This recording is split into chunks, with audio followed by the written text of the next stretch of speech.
San Diego State and UNLV. This is going to be a weird game, I think. What a role reversal. Yeah. I mean, for years and years, the Aztecs were one of the flagship football programs in the Mountain West.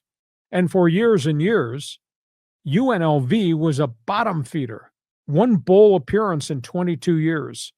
And now you got a state team that's 3-6, and you got a Rebel team that's 7-2 and has beaten Houston, Kansas, and Oregon State, lost to Boise by 5, and lost at Syracuse by 1.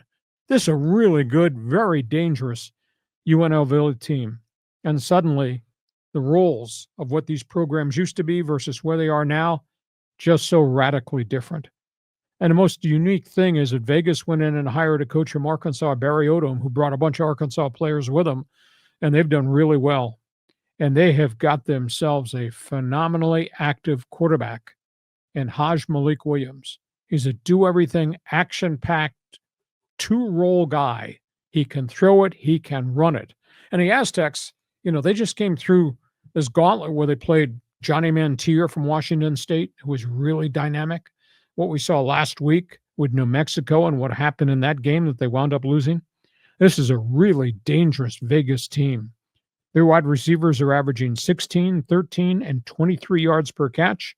The top running back is averaging 6 yards per carry. And you got an Aztec team that's just reeling because their offense is, they're wide receivers. The Aztec wide receivers are averaging 9 yards per catch. This was supposed to be down the field, Aztec fast. Mm-hmm. The running backs are averaging just a shade over 4 yards a carry. Their chunk plays have gone away. And I think it's all a byproduct of they've had 10 different starting offensive linemen in 9 games this season. There's been no continuity up front in front of the 18-year-old freshman quarterback, Danny O'Neill, who I think has played really well and I think has played very consistently. And now they're on the other side of the ball, the defense, which is so electric, they look like they're gassed. And they're giving up chunk plays after chunk plays the last 2 weeks. This is going to be a hard game for the Aztecs. They come back Saturday night 3-7. Huge disappointment in the community. Yeah, man, this is a tough go, but so there's a lot of people are saying, hey, it's his first year. Sean Lewis, took over a program that had bottomed out. But then other Aztec fans are saying, well, hey, what about the guy at UNLV? What about the head coach of San Jose State? They're first year guys. They've had success.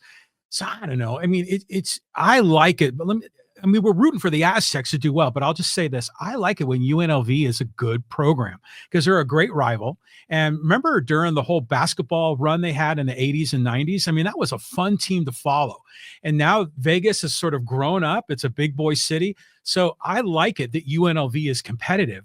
But to your point, yeah, they've flipped roles. It's very, very strange. We go from that